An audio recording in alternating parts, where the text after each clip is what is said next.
மனோஜை மடக்கிய விஜயா. கனகாவின் செயலால் ஷாக் ஆன Meena, Muthu. July 24, 2026 today episode. சிறகடிக்க ஆசை சீரியலில் மனோஜின் ஷோரூமிற்கு சென்ற முத்து, மீனா அங்கு கனகாவை பார்த்து ஷாக் ஆகிறார்கள். அதன் பின் என்ன ஆனது என்பதை பார்க்கலாம்.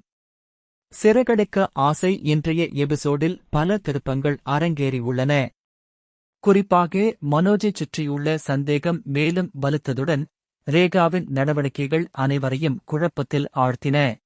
சிந்தாமணி, மீனாவின் குடும்பத்தை அவமதிக்கும் வகையில் பேசிக் கொண்டிருக்கும் நிலையில் ரேகா திடீரென தலையிட்டு பதிலடி கொடுக்கிறார். பணம் இருந்தாலே எல்லாவற்றையும் வாங்க முடியாது. சத்யாவை கூட பணம் கொடுத்து வாங்க முடியுமா என்று துணிச்சலாக பேசிய அவர் மீனாவை அழைத்துக் கொண்டு அங்கிருந்து கிளம்பிச் செல்கிறார். இதற்கிடையில் மனோஜ் தனது கடையில் வியாபாரம் குறைந்து வருவதை நினைத்து வாடிக்கையாளர்களை ஈர்க்க புதிய சலுகைகளை அறிவிக்கலாமா என யோசித்துக் கொண்டிருக்கிறார். அப்போது அங்கு வரும் விஜயா, வக்கீலை சந்தித்து வந்த தகவலை மனோஜிடம் நேரடியாக பகிர்கிறார். ரோகிணியின் வயிற்றில் வளரும் குழந்தைக்கு மனோஜ்தான் தந்தையாக இருக்கலாம் என வக்கீல் கூறியதை சுட்டிக்காட்டி உண்மையை சொல்லும்படி விஜயா மீண்டும் மீண்டும் வலியுறுத்துகிறார். ஆனால் மனோஜ் வழக்கம் போல அந்த குழந்தைக்கும் தனக்கும் எந்த தொடர்பும் இல்லை என மறுத்துக் கொண்டே இருக்கிறார். டிஎன்ஏ பரிசோதனை எடுத்தால் உண்மை தெரிந்துவிடும் என விஜயா எச்சரித்தாலும் மனோஜ் தனது நிலைப்பாட்டை மாற்றவில்லை. பின்னர் ரோகிணியுடன் பேசி விரைவில் விவாகரத்து தொடர்பான நடவடிக்கைகளை முடிக்க வேண்டும் என்றும் இல்லையெனில் வழக்கு நீண்ட காலம் செல்லும் என்றும் விஜயா அறிவுறுத்தி அங்கிருந்து கிளம்புகிறார்.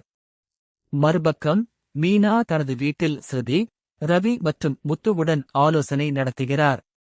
வசதியான வாழ்க்கையில் இருந்து சாதாரண வாழ்க்கைக்கு வந்த ஸ்ருதிக்கு இங்கு எப்படி இருக்கிறது என்று கேட்டு அவரது கருத்தை அறிகிறார்.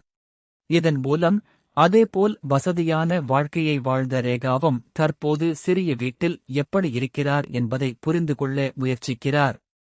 ரேகாவுக்காக ஏதாவது செய்ய வேண்டும் என்று முடிவு செய்து மீனா மற்றும் முத்து ஏர் கண்டிஷனர் வாங்க மனோஜின் கடைக்குச் செல்கிறார்கள். அதே நேரத்தில் கனகாவும் அங்கு ஃபிரிட்ஜ் பார்க்க வந்திருக்கிறார். அப்போது கனகா மனோஜின் கையை பிடித்து ஹஸ்பண்ட் என்று அழைத்து கலாட்டா செய்ய ஆரம்பிக்கிறார். இதை பார்த்து மீனாவும் முத்துவும் அதிர்ச்சியடைகிறார்கள். உடனே மனோஜ் அங்கிருந்து நழுவி ரேகாவை சந்தோஷுடன் இருக்கச் செய்கிறார்.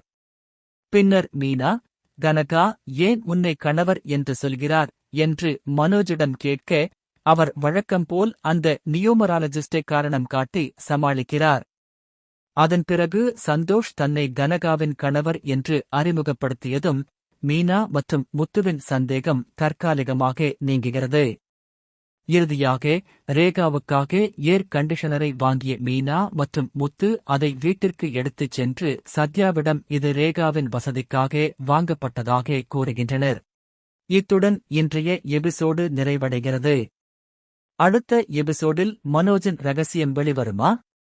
ரோகிணியின் குழந்தை விவகாரம் எந்த திருப்பத்தை எடுக்கும் என்பதை பொறுத்திருந்து பார்க்கலாம்.